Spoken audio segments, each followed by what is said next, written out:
Okay, I'd like to call this meeting to order. Entertain any motions. I'll move into executive session. There's a motion by Mr. Valadez and seconded it by the Patamuada. All those in favor? Aye. Motion passes. We now move into executive session. I thought you forgot my name.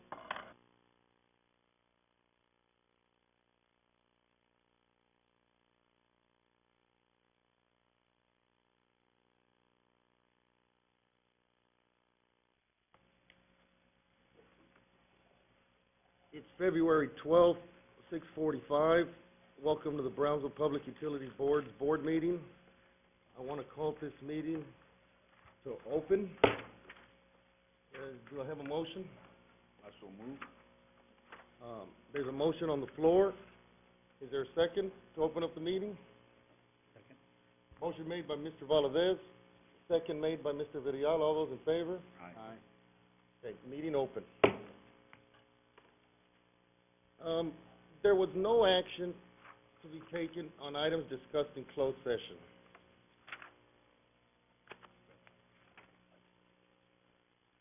And then now we're gonna go ahead and go to the Pledge of Allegiance. And remain standing, please, for the invocation right after.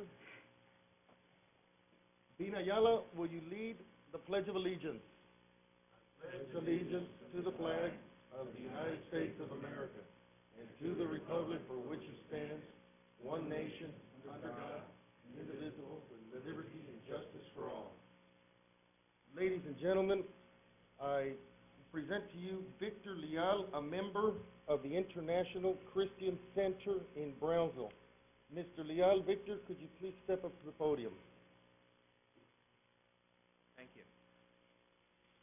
I asked if I could just say a little something and then ask for a prayer. And what I wanted to do is just say that we're one nation under God and that the board is made up of servants. And as servants, I thought it would be appropriate to read a passage from the Bible that addresses that. So this is from Isaiah. And it says, "Have you not heard? The Lord is the everlasting God, the creator of the ends of the earth. He will not grow weary or tired, and his understanding no one can fathom. He gives strength to the weary, increases the power of the weak. Even youths grow tired and weary, and young men stumble and fall. But those who hope in the Lord will renew their strength. They will soar on wings like eagles, and they will run and not grow weary. They will walk and not be faint." So I'd like to pray for this meeting. I'd like to pray that the Holy Spirit be here and guide you servants to make the right decisions, to take the items on the agenda, and that you use wisdom and guidance to do those.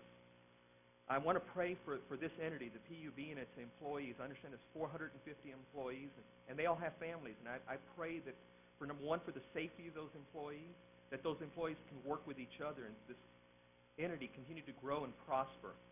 And I pray for the board. I pray that they have a blessing over what they do. I pray that they have the wisdom of Solomon, that they seek God first like David did, and that they be humble like Jesus was, and that all the decisions they make are for the good of this organization. And I pray for just a thanksgiving to God and to everything that He has given us. In Jesus' holy name we pray. Amen. Amen. Thank you, Victor. Very nice.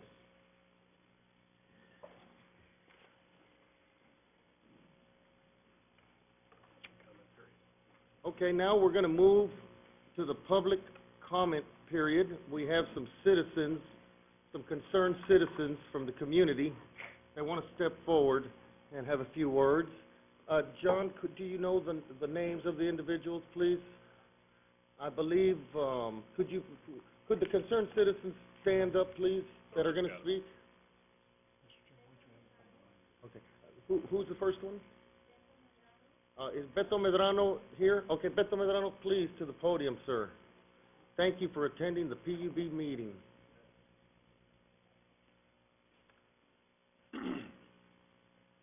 Beto Medrano, businessman and educator. I want to thank the board. Instead of you thanking me for being here, I want to thank the board for having united together as a group. I saw you on the video, and you're working together, and it makes me real proud to be a citizen of Brownsville, because when I travel up and down the valley, on several occasions, I've been approaching Harlingen and McAllen, that, you guys don't get direct together. Not only you, but BASD, the city, and the county, they're laughing at us sometimes when we fight. And now you're united and doing a turnaround, about face, going to Austin, going to Washington. It seems like you guys are really getting your act together and working together since you took over, but maybe a little bit before. I'm not trying to criticize Chris, but he had gotten the unity, and I think that all started in what Fred Drew calls the miracle in the Calle Jacaranda. And if you weren't there, you certainly read it in the paper, and by Robert and not only Robert, but the other elected officials that were there, including Judge Cascos, one step is unity. And I talked to Senator Lucio last week and Leo Letty, and they say that they're all for that, and I think they're going to call a meeting for all elected officials to establish unity and work together with everybody, other elected officials and stuff like that. So I do want to congratulate you. You're the first group that I want to congratulate, and particularly in the effort that you established as volunteers. You all are volunteers, and the city and the county, all those people get paid. And sometimes I question whether BID gets paid. If they don't get paid directly, they get paid indirectly through the free meals, so they get paid. Anytime you eat more than $20, I think you're getting paid. And you're the only ones that don't accept any money. And I want you to realize that and understand that the community looks up to you all. And my good friend, Elgar, he'll keep you in line. And I think he's like security or public relations to the board. And I really trust the guy because he's really got a lot of savvy and calms everybody down and tells you all, this is not right and everything. And he votes his mind. And people appreciate that. And January month was to thank the school board. I didn't have anything to thank him, so I came over here to PUB now February to really thank you from the bottom of my heart. And I know that I've talked to a lot of citizens. I pay PUB twice, not because they bill me twice, but I have to pay for my mother's and to pay for my residence also. Thank you, sir. And knowing that you guys are going to really go out and fight for me and for us and lower the rates of PUB and the water rates and everything, man, I'm telling you, people are happy already. And those people that have input in this decision, well, I thank you very much, and I really appreciate the fact that you volunteer. Thank you. Thank you, sir. Okay, next concerned citizen, Mr. Dan Reyna. Wow, Dan, that sure is a pretty Wayabetta. Very nice. Chairman, members of the board, I'm here as a concerned citizen. I've been around this town for some time. 1936, I was going to St. Joe paying 25 cents a week. That was a lot of money then. And, my parents took me to Raymondville, and I became a tax assessor and collector, where I learned that the basic thing in assessing property, you had to have a certified appraiser appraise the land before you bought it. And I want to thank Pat O'Mala for bringing that to the attention of the school board. As like Cassandra says, beware of the horse that's outside bringing gifts. I want to congratulate you guys because all the time I've been around here, I have never noticed or seen a board that was conscious about the need of the poor, not only the poor, but the people that were on fixed salaries, retirees, mentally sick, and the people that need your help. And it comes across that this board is a caring board for the people that are in need and help. And I see that you are leaning towards cooperating with the city, and I hope the city leans to cooperate with y'all. I see one of the commissioners here who I also want to congratulate him for speaking up for the poor who can't speak up for themselves. Thank you, Charlie. Thank you, sir. Yes, sir. Okay, now we're gonna continue with, first of all, there's no more citizens. And thank you, citizens, for coming to the meeting. I encourage all Brownsville citizens to attend the PUB meeting, second Monday of the month, every month. And, you know, it's always nice to come to the meetings instead of just being out in the community complaining. It'd be nice to see the citizens here, and I'm very happy we have a full house here, and we even have folks standing up, so I sure appreciate it. And PUB employees, thank you for coming here. I'm gonna continue with the chairman's report. Ladies and gentlemen, you know, I am pleased to report that on January 29th, I, along with board members Pat Amuada and Chris Valadez, and CEO John Brusiak and Eduardo Campirano, traveled to Austin to meet with officials to discuss some of the PUB legislative priorities for the 80th session of the Texas Legislature.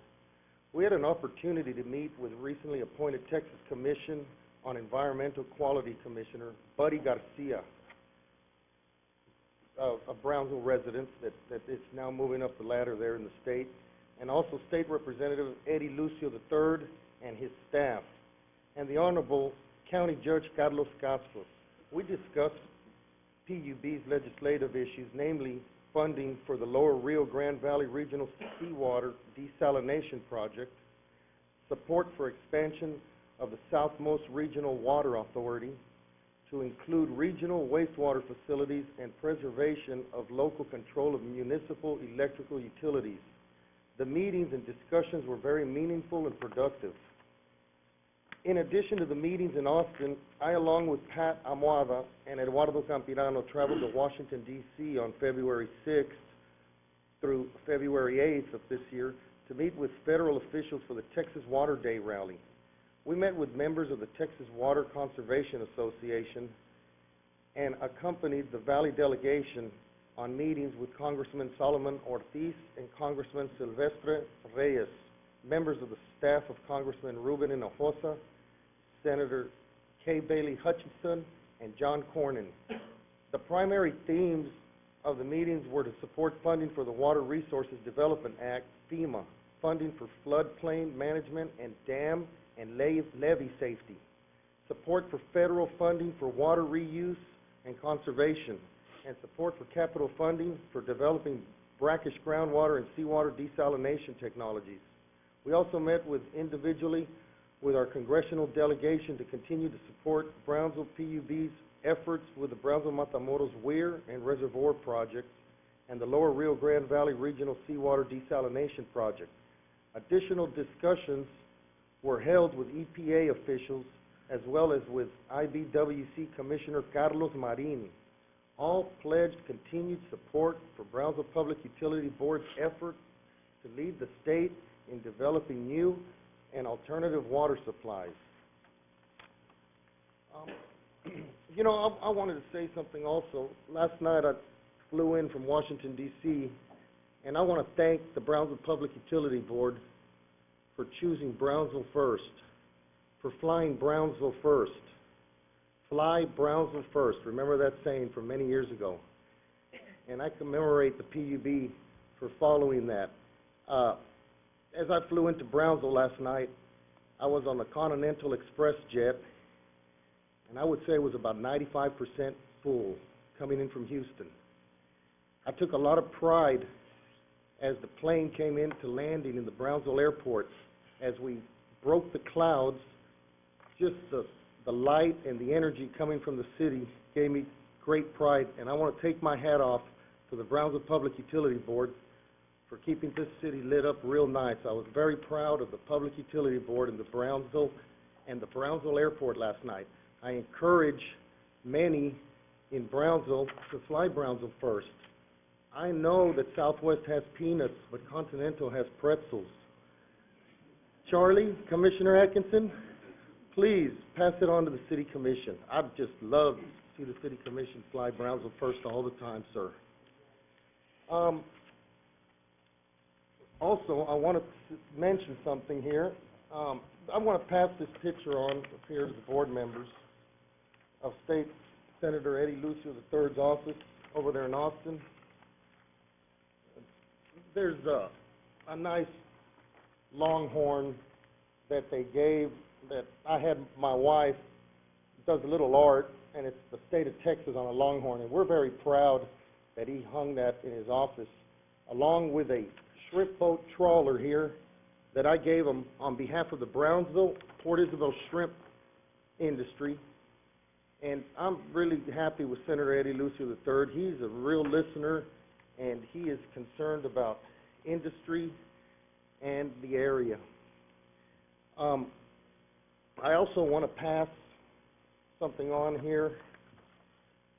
I want to pass this picture on. I don't think you saw it, Pat, but here you go. Pass this on, please, over there.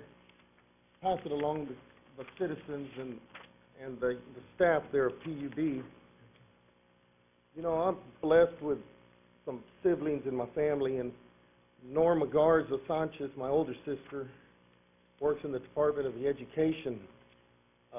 President George Bush asked her to join him in the education, the Success by Six, early childhood development. We all are now learning how important it is for the children of the community to learn to read by Success by Six. And I wanted to pass on from the U.S. Department of Education, the George Bush Initiative, Success by Six, is a guide to good start, grow smart, and other federal early learning initiatives. I wanted to pass it on to the board members, and this is just a little guide to learn about.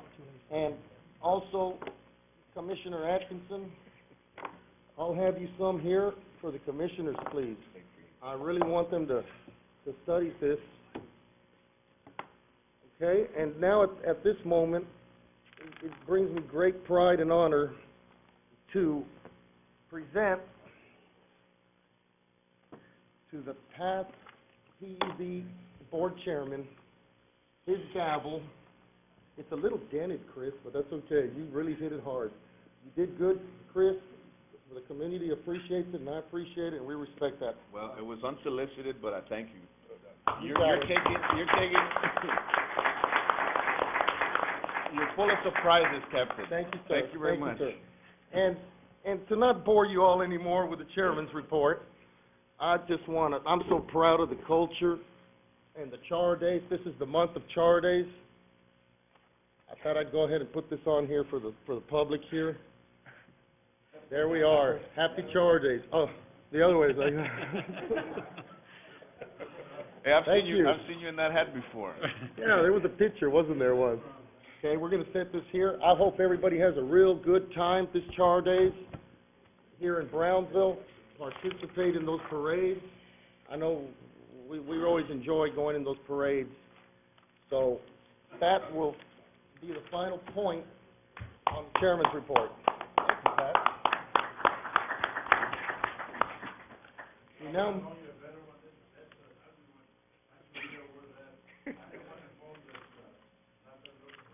Oh, thank you, sir. You'll have to bring it for next year, please. Next year. We're now going to move on to the general manager's report. Mr. John Brusiak. Mr. Chairman, members of the board, just a couple things. I did hand out a calendar, and one of the items on there, there's an invitation. We do have our ribbon cutting for our pilot desalination plant at the Port of Brownsville, the 23rd, next Friday at 10:30. And we should, if you haven't received invitations to that, we would like to have everyone there. We expect probably 150 to 200 people to attend. And the project is up and operating, and I think it'll be a good project. I know that's the future of water supply in this area. It's going to be right in our backyard. The other thing I have is the financial report. Ruben?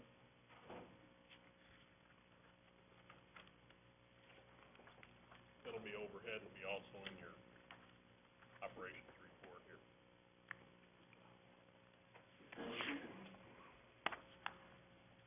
evening, Mr. Chairman. Because this meeting's running a little long, could we just do a synopsis? Yes. Unless the board wants to hear We're very gonna detailed. shorten it up. Could we do I'll that? keep Yes, it sir. brief. Hearing board? Yes. Good evening, Mr. Chairman, members of the board. My name is Ruben Lozano. I'm the financial analyst for the Brownsville PUB.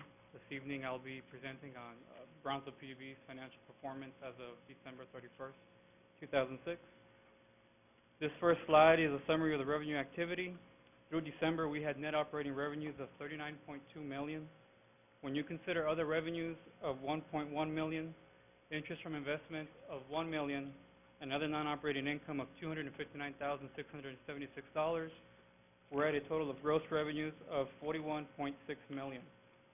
To get to adjusted gross revenues, we back out fuel and energy costs of $13.8 million, wholesale energy expenses of $1.9 million, and our contribution to O&M and debt service for Southmost Regional Water Authority of $1 million, leaving us with adjusted gross revenues of $24.9 million, and this is the basis of calculating the transfer to the city. This next slide provides a summary of Brownsville PUB's obligations. Total O&M and non-operating expenses through December were $10.1 million. Our debt service obligation totals $5.8 million for total requirements of $15.9 million. When you reduce these obligations from adjusted gross revenues and after reducing the COB usage, the total available to surplus was $7.9 million, and that breakdown is $6.5 million for Brownsville PUB and $1.4 million for the city.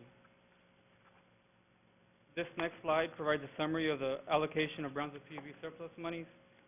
The $6.5 million available to PUB continues to fund our reserve accounts, our CIP, as well as the improvement fund surplus.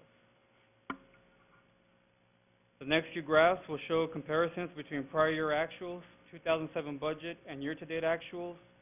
As you can see, we did experience a little bit of revenue loss, but because of lower energy costs and O&M expenses, our net ended positively over the budgeted and prior year actuals.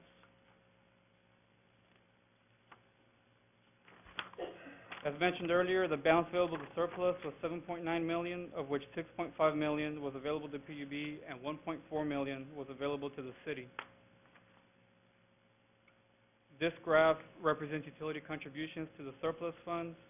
The electric surplus totaled $5.97 million. Our water surplus totaled $580,000, and the wastewater surplus totaled $1.36 million. The next three graphs will illustrate consumption for electric, water, and wastewater. Overall electric consumption through December was Overall electric consumption through December of 296.5 million kilowatt hours was 7.2 million kilowatt hours, or 2.5% greater compared to the same period last year. As you can see, water consumption through December patterns fiscal year 2006. Overall water consumption through December also represents a decrease from the same period last year of approximately 67 million gallons, a 4.4% decrease. Wastewater, once again, you'll see patterns fiscal year 2006. Overall wastewater consumption through December represents a decrease from the same period last year of approximately 30 million gallons, a 3% decrease. And lastly, this slide provides an overview of our CIP expenditures by utility and funding source. As of December 31st, year-to-date capital expenditures were $6 million. This represents 10.4% in expenditures of the $58 million approved amended capital spending plan. This concludes my summary. Do you have any questions? Thank you, sir. So, yeah. Folks, we now move to item number 4, consideration and approval to amend the fiscal year 2007 capital improvement plan budget. Mr. Leandro Garcia. Mr. Chairman, members of the board, I'm Leandro Garcia, CFO for Brownsville PUB. This item requests authorization to appropriate $1,339,796 in currently available impact fees to a project, to a contract that was actually awarded back in October. It's more a housekeeping move to up our approved budget. And here, as I mentioned, the funding source is currently available impact fees. We currently have $6 million collected in prior years, and we're requesting appropriation of that $1.3 million. So it's coming directly from the impact fee account? Yes, sir. Cash available. It's for a contract that was awarded, for a 16-inch, water line loop, back in October. For what, subdivision or what, for what area?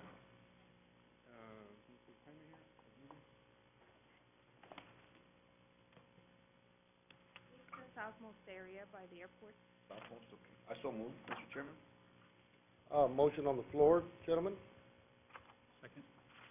Motion made by Mr. Valadez, second by Al Villarreal. All those in favor? Aye. Motion passes. Now move on to item number 5, presentation for approval of the audit report for period ending September 30th, 2006. Our external auditor, Long & Chilton, recently completed all the work on our September 30th, 2006 audit period. They have prepared a draft report that was included with your package. I'll let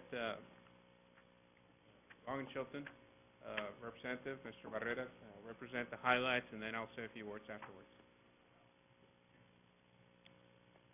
Members of the board, I'm here to present to you for your approval, for the record, your audit report for September 30th, 2006. Let me first, and I'm going to make this very brief, because I'm involved in this for a while. First off, this is the first year that this institution is issuing the CAFR, Comprehensive Annual Financial Report. What this basically means is that prior to this, you were basically just issuing a financial statement in accordance with GAAP and governmental accounting standards.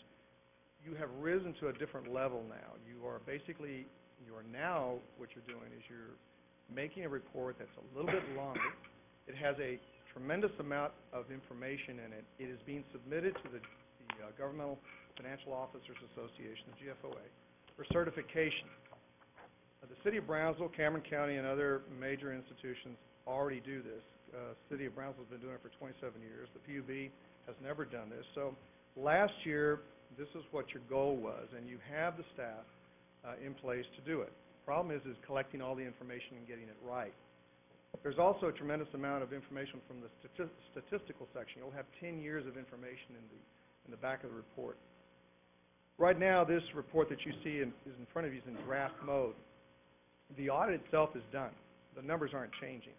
The reason why it's presented to you in draft mode tonight, even though we want you to adopt it, is because they're still working out the typos and everything else associated with it. It's about an 80-page document checklist, and your staff is still going through that as of today. And that should be, you have until March 31st to get it done. And so by that time, you should get it. What this means to the PUB is simple.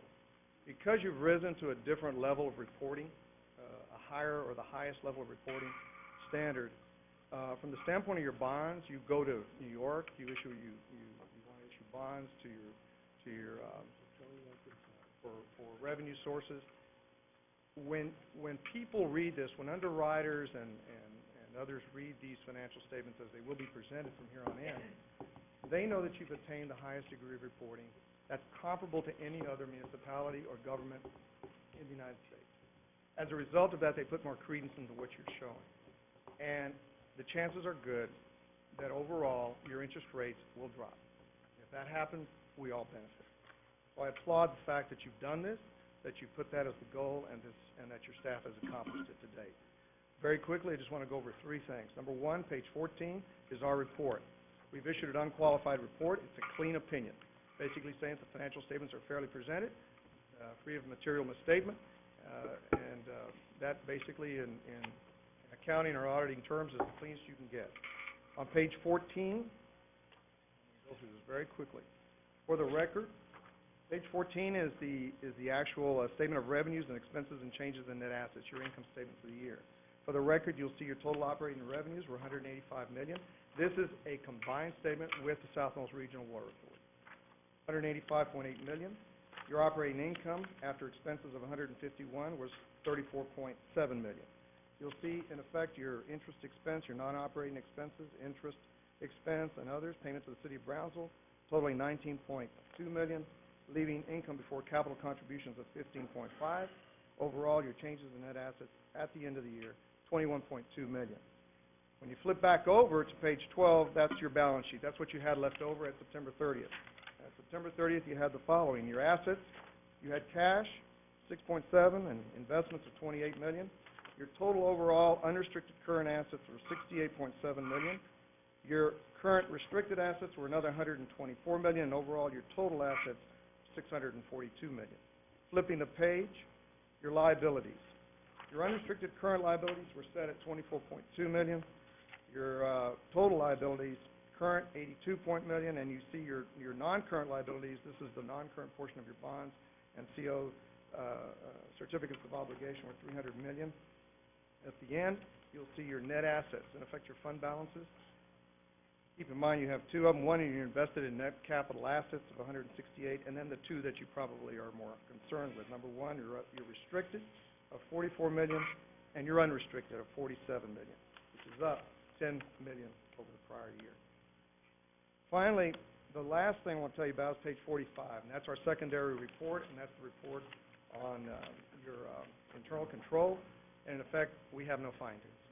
In addition to that, we have no reportable conditions, and we had very few, if any, issues that we talked about with respect to any other findings that we had during the year. Your audits, your accounting staff has done a very good job, and I say that in all honesty. And Mr. Ahmad said something to me earlier, says you've come a long way in the last couple of years. Yes, you have, and this report shows it. But with that, I compliment you, I compliment the accounting staff, and it's here for your approval. If you have any questions, I'll be more than glad to answer. And Juan, who was going to do this, Juan Mendoza, got a call, his granddaughter had a party, so I'm the one that had to stand in. It's good to see you here, Carlos. Here. But, Mr. Chairman, if I may. Yes. We've gotten to where we've gotten because it's been a team effort, and you have guided us along the way, and I want to thank you because I know we have come a long way. Last year, we were looking at a qualified opinion. We got a management's letter, and we saw some weaknesses, and you outlined them for us to address with a collaborative effort with the board. And, we have come a long way, and I want to congratulate the board and you. We were paying interest only, on debt. We had high utility rates. We had employees' needs that needed to be addressed.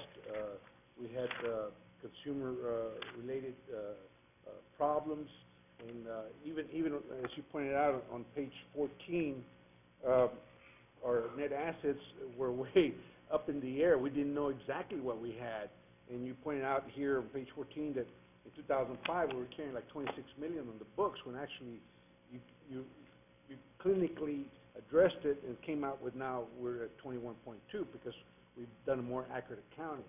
But it was all those things that you pointed out last year, I think, that has helped us to get there, and the board's helped, and I want to thank you for it. Well, and it's also good to know when you have an entity that responds quickly. I mean, you have an audit committee that responds, that looks at this, that reviews it. That helps. And also you have a good staff that you have a problem, it gets addressed. And so, it always doesn't work out this way, guys. I mean, normally, this is the way it's supposed to work. It's supposed to work through the committees. It's supposed to work out right. If you have recommendations, you act on them. And this entity has done that. And again, I applaud you for seeking to go to that next level under this CAFR. I think it's going to be good for all the citizens as well as this entity. Mr. Chairman, I don't have any questions. I'd just like to make a motion to go ahead and accept the Finance Committee's recommendation and approve this item. Motion on the floor, gentlemen. Yeah, I agree, and I just want to say, Leandro, I know there's a lot of work that happens, and I have a job very similar to yours. I know how difficult, and there's a lot of pressure to getting it right, and there's been a tremendous amount of progress. I just like to recognize your efforts under John. Very good job. Thank you. And if I may, I'd like to recognize staff. We have implemented many upgrades and improvement changes and procedures, and that's what this has resulted in. A good report. We've worked closely with Long Chilton, and my sincere appreciation goes to the accounting staff, finance staff, and everybody involved. Thank you, Mr. Garcia. You have some pages here where you're going to fill in with yeah, statistics. some of the statistical pages are still being worked on, and we do have, based on our discussion with Friday, some percentages on that one schedule. I failed to mention that we did have a Finance Committee meeting last Monday. Robert Guerra was here, and then we met with Mr. Amado on Friday, so we have received some input, some feedback on the initial report, and we're following up on that. And I echo, Mr. Vidal's sentiments. Thank you for you and your staff. We appreciate it. There was a motion by Mr. Valadez, second by former Mayor Pat Amuada, to approve the audit report for the period ending September 30th, 2006. All those in favor? Aye. Motion passes. We now move on to item number 6, presentations by engineering firms for engineering services for the long-range transmission and distribution planning study. Mr. James McCann. Thank you, Mr. Chairman, members of the board. PUB Purchasing Department received an open request for qualifications on January 10th for a long-range electrical transmission and distribution planning study. This will enable PUB to obtain the highest qualified individuals and firms to provide this service. Invitations for qualifications were sent to 8 engineering firms with 4 responding. The responding firms were evaluated based upon professional qualifications, experience, workload, structure, quality control, insurability, equipment, and regional presence. After evaluation of the RFQs, engineering staff has asked R.W. Beck of Goodlettsville, Tennessee, and electrical system consultants of Fort Collins, Colorado, to give each a 10-minute presentation to you tonight. First on board, unless you have any questions, is electrical system consultants. Mr. Jerry Hager, project manager.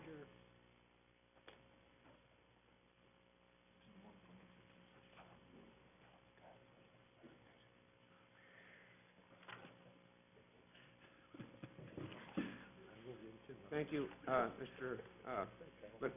McCann, and thank you, Chairman Sanchez, for allowing us to be here. We appreciate that. You're welcome.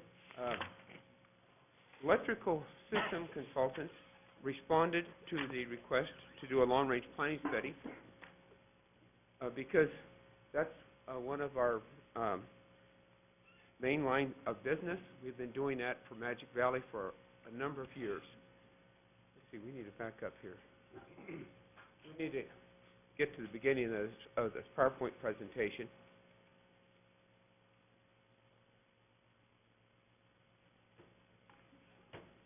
Okay. Yeah. Thank you, Scott. Electrical system consultants. I am Jerry Hager. I'm the vice president of the firm and head of the planning and rate department. Our consulting firm, although we're relatively small, prepares a lot of long-range planning reports. And I feel that we're very knowledgeable and have an extremely skilled staff, and we do a lot of long-range planning studies and construction work plans for public utilities like rural electrics and municipals, and we're quite familiar with the lower Rio Grande Valley. Our company has approximately 70 full-time employees.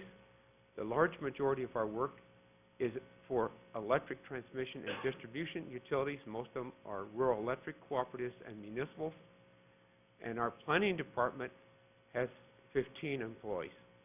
We're one of 5 departments in the company. The 5 departments, they're all related.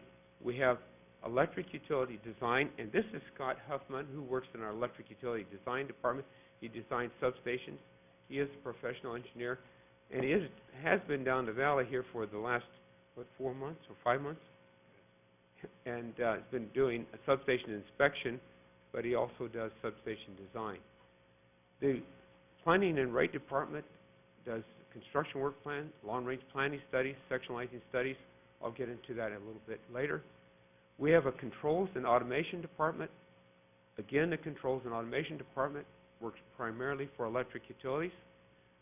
The one department that does not work for electric utilities but is related and often draw on their knowledge and skill is the facilities department. They do commercial industrial design for refineries, for Anheuser-Busch, for large commercial buildings and industrial buildings. And sometimes we need to know about the interface between the customer's facility and the utilities facility. And then we have a geographic mapping and data management department. The large majority of their work, again, is for electric utilities, collection and data management, and they have a lot of latest software that interface with the work of my department. The electric utility design, and I often tap their resources to get estimates of costs and layouts of substations, transmission lines. They do a transmission line design from 69 kV through 345.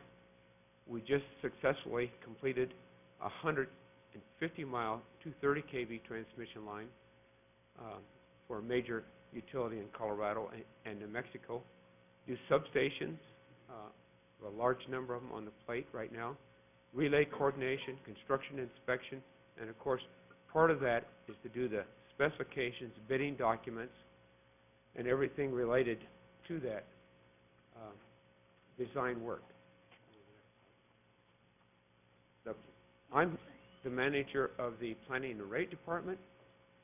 I've been with the firm 22 years. We do a number of construction work plans. These are usually 2 to 4 years in length. We do long-range planning studies. These are anywhere from 10 to 25 years in duration for the planning. And in fact, we are just now completing and have in draft form a long-range planning study for Magic Valley. Have $500 million worth in system improvements. It's been a major undertaking. So that helps us get very familiar with the valley, the transmission lines, the substations in the area, the load flow that's necessary to deliver the power. We do distribution line design, both overhead and underground. It helps us with our knowing what things cost. We do rate design and cost of service studies, distribution coordination studies, and the modeling of distribution and transmission circuits and load flow analysis. Facilities department, I'm going to jump through this. They basically work with industrial commercial clients for electrical design that comply with the National Electrical Code, lighting system, control systems. Then we have the controls department, I think is next. And our controls department does a lot of SCADA, communication, programming, system automation, and even some distribution automation work. One of the unique jobs that they did is they did the automation system for the electrical distribution system at the Venetian Hotel in Las Vegas. One of the largest buildings.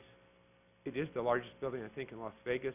They have a 25 kV distribution system. They take service at 138 kV. It was all automated by ESC. Our geographic information system integrates data for mapping and system management. They do field collection, programming, and the development of distribution system models. So I have to work closely with that group, and we share employees. Our department has 15 employees, although that's kind of ebbs and flow because we have employees that work between departments. We have 4 professional engineers in our department, one that is on his way to becoming a PE, hopefully this year, 2 CAD operators, and 7 distribution design employees. And they do, the distribution design employees now are doing more and more distribution design with automated distribution software. Our department has PSSU software and also MillSoft software to do distribution system modeling. Our planning capabilities, we've worked for a large number of small to medium-sized electric utilities with distribution and transmission systems, doing construction work plans, long-range planning studies, substation siting studies, transmission load flow analysis, and distribution circuit modeling. And each study is adapted a little bit to meet the client's unique needs. Okay, 2 minutes. Okay, we have knowledge and experience of good utility planning. It's necessary to know how to do things, what they cost, the limitation of potential problems, and planning practices of different utilities. And I think it's important to have knowledge of the geographic area and electric load growth potential. The transmission load flow studies We've done some for the lower Rio Grande Valley. We need to make good judgments to minimize the chance that something's going to become prematurely obsolete, yet not over-design the improvements. Knowing what system improvements are practical, make, just some of the related work. I'm going to say that basically we've done a lot of planning work, and a lot of that has been in the valley. Our department has done all of the planning work for Magic Valley for the last 22 years, including load flow projections, construction work plan, and long-range planning studies. These are just some of the related work that we've done. I'm going to jump ahead here. The final thing I want to say is these are just some of the things we've done for Magic Valley. Construction work plans, long-range planning studies, CCNs for new transmission lines. You have to go through the commission, the Public Utilities Commission of Texas, environmental reports, load forecast, cost estimates for new construction. I think that we offer very top-quality service at a very economical price, employee-owned firm with very low overheads, and responsive to the customer's needs. I'd like to leave just our brochure with... I have a question before you do that. You said that you're economical and stuff, but I know that you guys are professional services, and that's negotiated later if you're picked. But what more or less is your fee for if you were to get this? Well, I can tell you our hourly rate, and okay, as a starting point, I am the vice president of the firm, and my billing rate is $86 an hour. Okay. And I can tell you what it took to do the long-range planning report for Magic Valley. That system, long-range loads were projected summer at about 870 megawatts, in winter at over 1,000 megawatts. It will cost about $150,000 to complete that study. But we looked at a lot of alternatives, and it's $500 million worth of improvements. So it's a major, major project. Does that give you some gauge? Yes, the hourly. The hourly rate. Thank you. That's the highest rate that we currently have. I think it's very competitive. There is information about our qualifications in there, brief resumes to our key employees, and particularly those in our department. Thank you very much for the presentation. Appreciate the opportunity to be here. Thank you. Thank you. Mr. James McCann? Yes, we're going to be bringing in R.W. Beck in just a moment. I want to caution the board not to go by hourly rate. It's all depending on the scope of work. Could you say that by the mic so the public can hear? Okay. Good point, Vice Chairman. I know you've already met some of the R.W. Beck people. Joni Batson will come up and give the presentation on the long-range plan.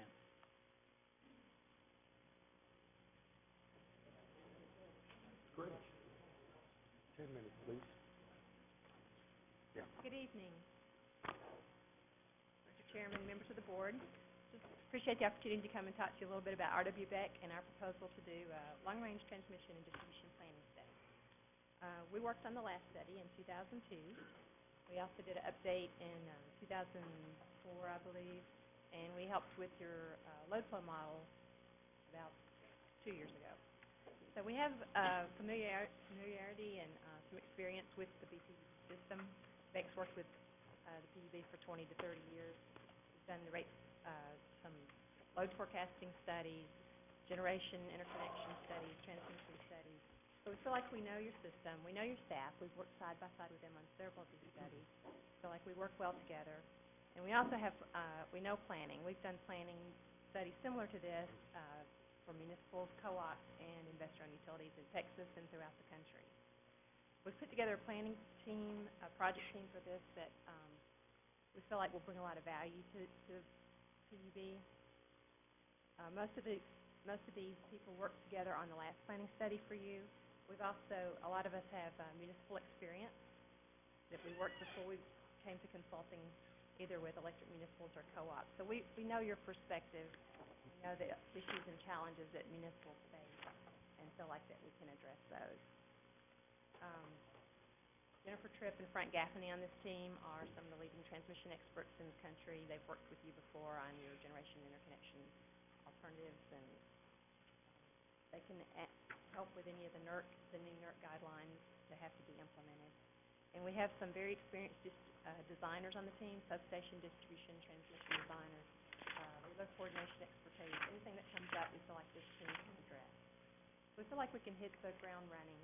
And every planning study is a little different. Every utility has its quirks. Even PUB may have its quirks. But there's a basic process that works for every planning study, and that's what's outlined at the bottom of the brochure here. We start out with a model. You've got a transmission model, and you have a brand-new distribution model from your GIS system that's never been used to look at the entire system before. So we'll use that model to first look at last summer's peak, see how much it stressed your system, see what would have happened if you had a contingency during your peak loads last summer. That'll help identify the top priorities that need to be addressed. Then we'll look at the forecast, help allocate that down to the substation and feeder level, what parts of the system are growing, and look at the long-range loads in the models, see what problems you might see in the future at those loads. Once we've addressed potential problems, the next step is to come up with solutions. And for this, we'll brainstorm with your staff. We'll use their local expertise and our broad experience to come up with potential solutions. And then we can model those solutions and use our designers to give us cost estimates and provide a cost analysis, compare solutions, and help you to give you the information to make the best decisions about where to invest in your system. Once decisions are made, which alternatives you want to choose and which upgrades you want to make, we can help put together the budgets for a long-range plan to help you with your financial planning in the future. This is the process that we used in the last study, and that's what started the transmission conversion program that you just about finished. It's really exciting to come back to municipal that actually implemented the plan that we helped develop. I heard discussion earlier about plans that sit on shelves. And believe it or not, a lot of electric utilities actually put their electric system plans on the shelf and don't do anything with them. Just keep putting out fires. But you and your staff have done an outstanding job of implementing the last plan. It's amazing how much you've achieved over the last 5 years. And that plan focused on the transmission system and substations. This plan will probably focus more on the distribution system, and hopefully we can help you bring that system up to the same level of quality and reliability as your transmission. Thank you very much for the presentation. We appreciate it. Any questions, gentlemen? No, Mr. Chairman. Oh. Well, you said not to anymore. I'm scared. I'm scared to speak up. I thought it didn't matter. Yeah. No. Well, but it does bring up, what is your hourly rate? Because I know it's a professional services and, but what is your highest hourly rate that you were charged if you were to get this contract? For the people on this team, probably, well, there's a couple that may be close to 200, but they're a very small percentage. The ones that we do the majority of the work would be in the 100 to 150. All right, thank you very much. Thank you. Okay, there's no action required. When will the staff come back with the next meeting? Next month, we'll bring back our thoughts and let you decide. And the RFQs, you don't ask for the hourly rates, so that's just based on, just on qualifications, and then you negotiate from there? Yeah. Yes, we But decide the you most could ask- qualified firm, But if you could just make a note of their, what's their highest hourly rate, that, You will rank them, that's what you'll do, you'll rank them, you'll sit down with them. we'll rank them as far as scope of work, qualifications. and then you'll rank them, right? Yes, sir.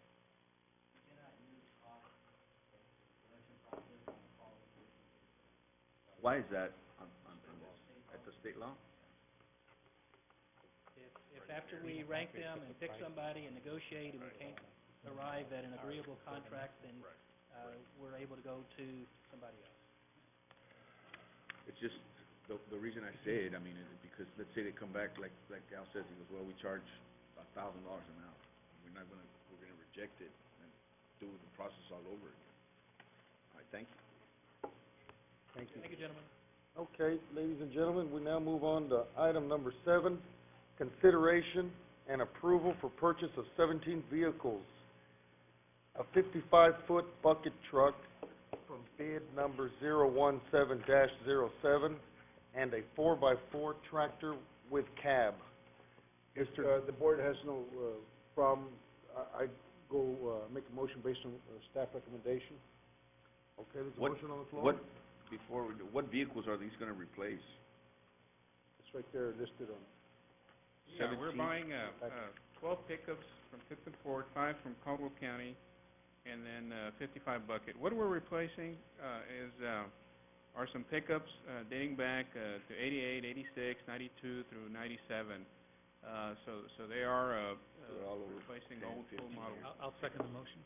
Motion by the former mayor, Pat Amuada, seconded by banker Al Villarreal. All those in favor? Aye. Aye, motion passes. I hope it's not former banker. Present banker. Will you call me water boy? That's next. We now move on to item number 8, consideration and approval of bid award for annual supply of water, wastewater inventory materials. Mr. Raimundo Sanchez Jr., no relation, just fellow citizens.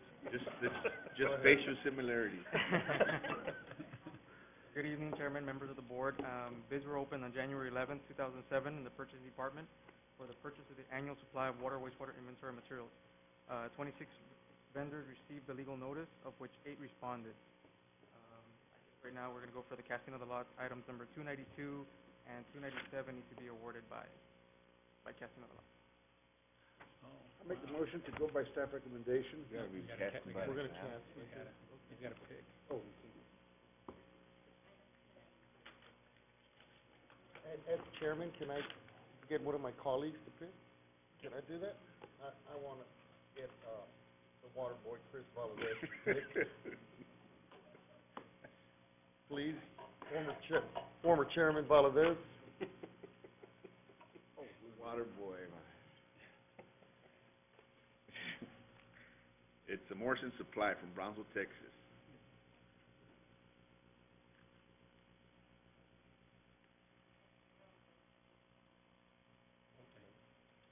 it's fair and open, transparent. Thank you. Item number 297, if we could get, board member Al Villarreal to pick it, please. That'd be nice.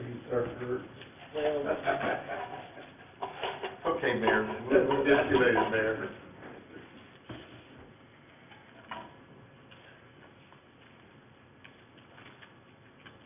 Same company, Morrison Supply. Okay, and the other paper?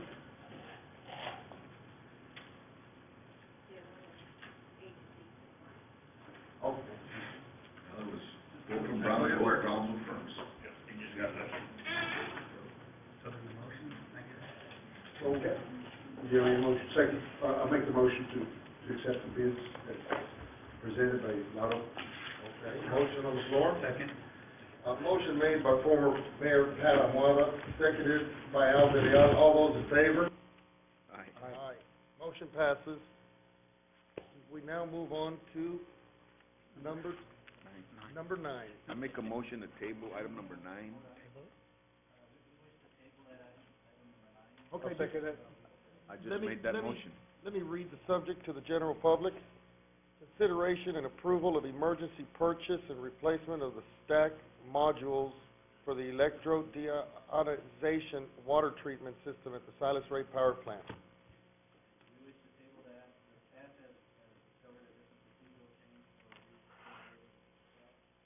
We can get a little bit more longer life out of the EDI spec, and therefore we ask that you table it to see how that process unfolds.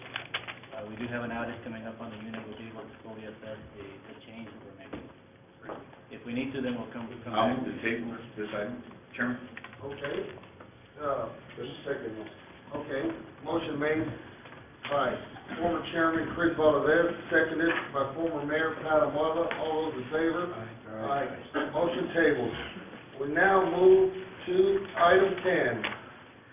Consideration and approval of the selection of a firm to assist in the development and implementation of a strategic plan. Mr. Eduardo Campirano. Mr. Chairman, members of the board, you had a workshop earlier this afternoon where you had an opportunity to hear the presenters present their qualifications. We're asking you is to select the firm so we can proceed to negotiate a scope and a contract and bring back for your approval. First of all, go ahead. No, I'm sorry, go ahead. How strong do you feel about this, manager? I think My concern is spending money for a study that's gonna be shelved. That's my concern. Well, this is gonna be a strategic plan that was recommended in the organizational assessment that we developed. We need that, particularly going forward. I don't think it's something that, we can afford to shelf. I think it's something that whoever you select is gonna help us, the board and management, develop that plan. And, So we're gonna authorize you here to negotiate a fee. correct, And then you're gonna bring it back. yes. Okay, do you have the staff manager have a ranking of these? Yeah, we did. You know, and I just wanna mention to my fellow board members, and it's a shame that the mayor's not here. Because this study is gonna probably cost over $100,000. And like one of the potential, one of the vendors stated, you know, they read a little thing about leadership and all this, but how many studies have we gotten that we do not implement? I mean, we've had studies we've had managerial studies, we've had, impact fee studies, other kinds of studies, and then hundreds and thousands of dollars, and then we don't implement. So if we're gonna vote for this, because this doesn't go to the city commission, right? Right. This is us. Well, I If we're think gonna we do vote need for it, to have them involved, but this is our study for the. because everything we send to the city commission gets shelved. No, this will be No, our. this is So our this is gonna be ours, and I just suggest that if we pass it, it's a lot of money that we're gonna do. We have to follow through on it. If not, I mean, I guess we have consensus here with the four that we have here. So if we do, you know, I will go along with it with that condition that in the future, once it's done, we implement it. I think, Well, I think the difference is that this is our plan, right? And this Right. plan is gonna come from us, supposed to be at every level, including our customer level, what the vision is and how we're gonna get there, long-term, short-term. So, I mean, it's gonna actually come from us as opposed to somebody telling us what to do. If it sits on the shelf, Yeah, it'll be because of us, right. not because of someone else's inaction. And so, I'm sorry, last question is that, so in this rating, can you go through that very quickly, just the measurements and the weights? Very briefly, the staff consisting of Mr. Brziak, CEO, Mr. Sines, Assistant General Manager and COO, Mr. Garcia, Assistant the CFO, Lucila Cano Hernandez, our Director of Administrative Services, and myself. We reviewed the proposals that were received. Were reviewed based on and ranked according to experience, qualifications for this particular type of work, previous related work experience, proposal presentation, and then also judging the ability to produce within the specified time frame.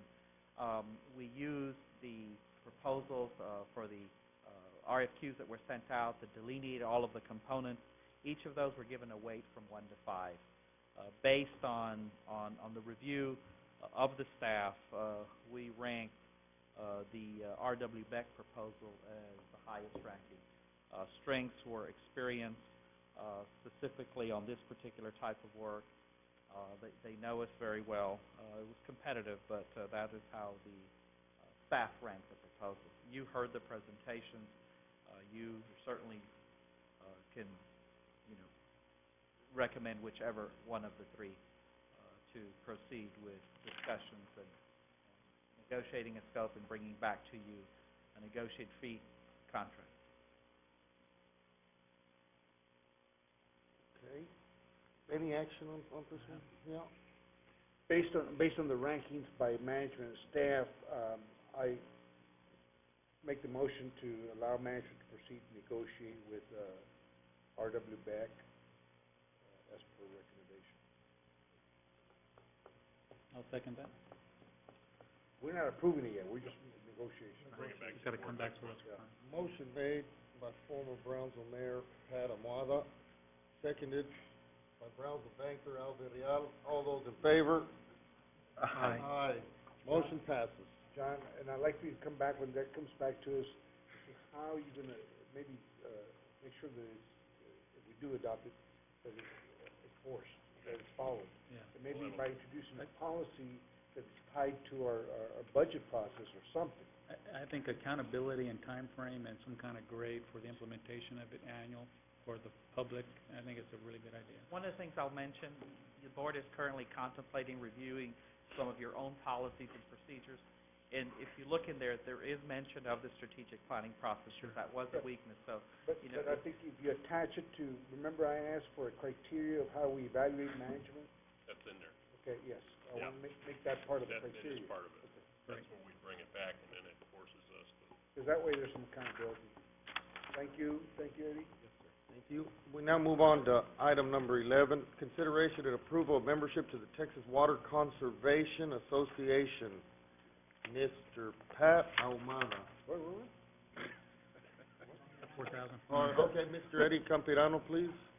Oh, yeah. Okay, let me say this real quick. We went over there to Washington on Texas Water Day, and we have, everybody throughout the state of Texas lobbying for issues relating to water. And come to find out that we're not a member, yet they're representing our interests. Sure. And I think it's important that we become a member because, they're looking at us, they're fighting our battle, and we're not part of the team. And I think that could also lead to maybe, lack of enthusiasm to fight for our issues. So I think it'd be wise to become a member. What would the fee be? $4,400. Is that So- an annual or? Yeah. That's an annual fee. So, Mr. Ahumada, But let me tell you what, we discussed the weir, we discussed, reuse, we discussed the desal, we discussed many issues having to deal with levy. All those issues are very, much part of Brownsville and PUB. So for $4,400, I think it's important to be on board. so Mr. Ahumada, you went to Washington seeking funds, and it was the reverse, they got funds out of us? No comment. And I wanted. I'm just kidding, Yeah, I know that, and I'll move to approve this. I'll second it. Okay, before we move on to that, I just wanted to say that, I've said it once before in the Brownsville Herald. The Brownsville community should be very happy that John Brusiak and Eddie Campirano are part of the PUB. It sure showed it up there at Waterville in Washington. I was impressed the way you moved around there and talked to everybody, and you sure did impress me, sir. Just one member of a large team, Mr. President. Yes, sir. Okay. Thank you. Thank you. Motion made by former Chairman Chris Valadez, seconded by Al Villarreal. All those in favor? Aye. Motion passes. We now go to the consent agenda items. Gentlemen, Move to approve consent agenda items. okay, there's a motion on the floor to approve all the consent agenda items. I'll second that motion. Motion made by Al Villarreal, seconded by Chris Valadez. All those in favor? Aye. Okay, the consent agenda items passed. This meeting is adjourned, ladies and gentlemen. I move to adjourn. I move to adjourn, ladies and gentlemen. Second.